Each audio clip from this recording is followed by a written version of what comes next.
Hello YouTube. Over the weekend I had a game of 40k with basically some new players who were a bit younger and everything else, and sort of this was their first game. And obviously they were sort of interested in painting and stuff like that, so I thought I'd do a quick video basically giving some tips on how to get started and what to think about and stuff like that when you are painting. I hope this will help people. So here we go. First up, I thought I would show some of the first miniatures I ever painted. I think this is actually the very first one. Just let me try and get focus on him. No, I can't change the focus. Okay. So yeah, he's very basic, but that's fine. It was first attempt. It's all good. Here we have a very light, shiny, bright dark elf. I'm not sure what I was thinking with that, but I think this is the first miniature I ever bought. In fact, I am pretty sure it is. As you can see, they're all pretty old. So I mean, I've had over 20 years experience painting. Anyway, now that you've seen the sort of interesting results of my first paintings, I'll go through the tips. Okay, first up, it takes practice and patience to get good at painting. You're not going to be fantastic at it in your first attempt.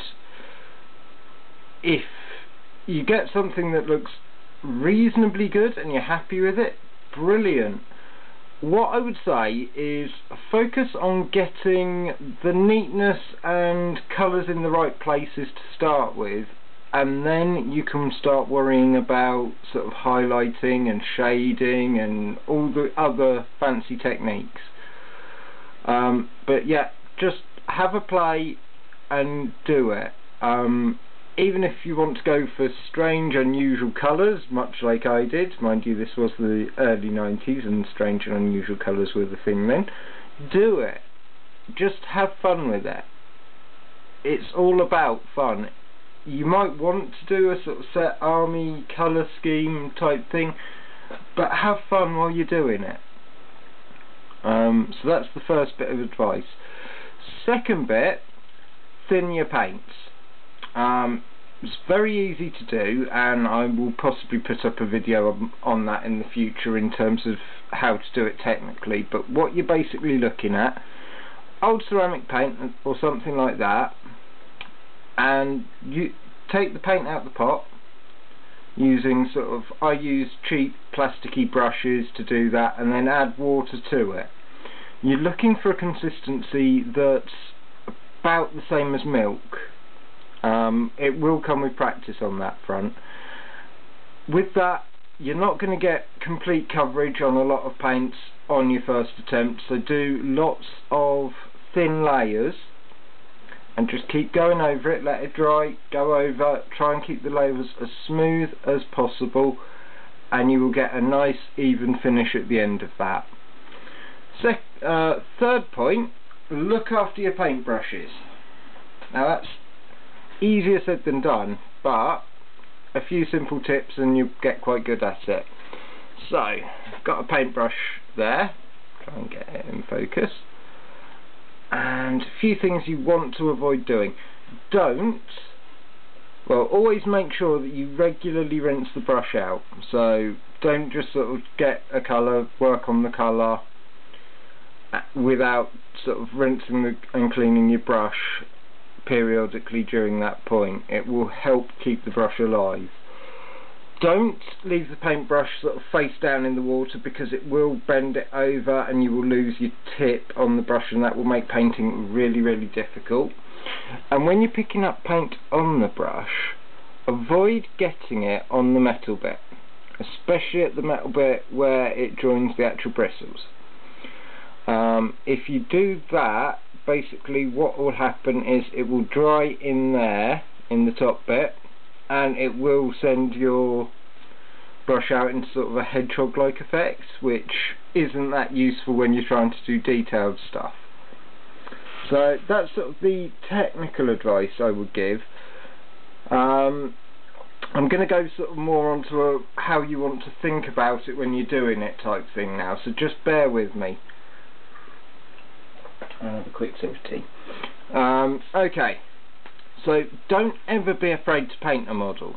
I know it can seem daunting, but don't worry about it too much. Just start painting and the model will come together. There are certain models I get worried about painting and sort of put off because I'm scared that I will mess them up and it'll all go horribly wrong. But most of the time when I do that, once I start doing them, it's fine. Don't be intimidated by the models. A friend of mine who is a far better painter than me, we were talking about it the other day, and he's scared about painting some things because it will go wrong, or he thinks it will go wrong. It won't. He is amazing and has such talent, but he's still scared. It's a natural thing, but don't be intimidated. Just do it, okay? Next up, don't be disappointed with your results that you get. There's a lot of times I finish something and don't particularly like it, but other people do. I recently painted a High Elf Mage and I hated what he looked like in the end. Hate is probably a strong word, but I wasn't overly pleased with it.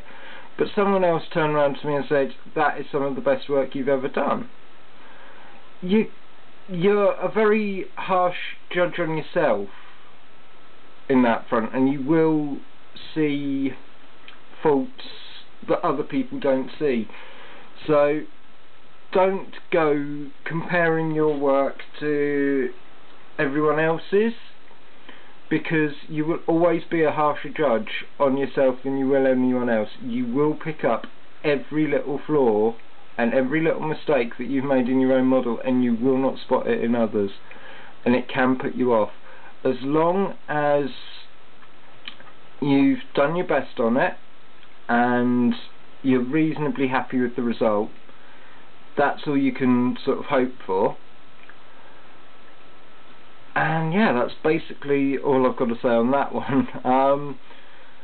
My last point here is, when I started painting, like I've already said, it was the early 90s. There was no internet or anything like that, so a lot of it was sort of self-taught and little tricks that you occasionally picked up when you were down Games Workshop watching people paint or whatever, and sort of in the White Dwarf and various other painting guides and stuff like that. With the internet now, you have got so much that can help you. Literally, there are so many things. Use Google Images to sort of get ideas on what people have done with individual minis and stuff like that. And also, if you're going for sort of a theme or something on your base or something like that, use Google Images for it. I was talking to a guy a few weeks back, and he was looking at sort of doing a ashy type burnt forest effect on his bases, and so we had a quick look through, and some of the stuff on Google Images really inspired him and gave him good ideas on how to paint it, so use that. Also, there are so many Facebook groups and internet forums and stuff like that with people who are more than happy to sort of look at your work and try and help and explain how you can improve and stuff like that. So don't be afraid to sort of go on those and ask for help and stuff like that. Most of them you will encounter sort of nice people who will help. Obviously there are, as with everything in the internet, sort of people who aren't as helpful and can be a bit mean and rude and everything else, but don't be put off with that. I tend to use two Facebook groups that I'm a member of. One is Wargames Wonderland and the other one is Pink Eye Painting. I will put a link to both of those down below. If you feel like joining, It's a very, very friendly bunch, and there are very, very talented painters on both. They help me out, so it's definitely worth looking at. Well, I hope that has been sort of informative and has helped and hopefully inspired you. I know it's been a bit of a ramble. Believe it or not, I did plan what I was going to say, but I kind of got a bit sidetracked. If you like the video, please give it a like. If you want to comment, please do. I'd love to know what you guys are thinking. And if you haven't subscribed to me already, please subscribe. Okay, well, thank you very much for watching. You take care and have a good rest of the day.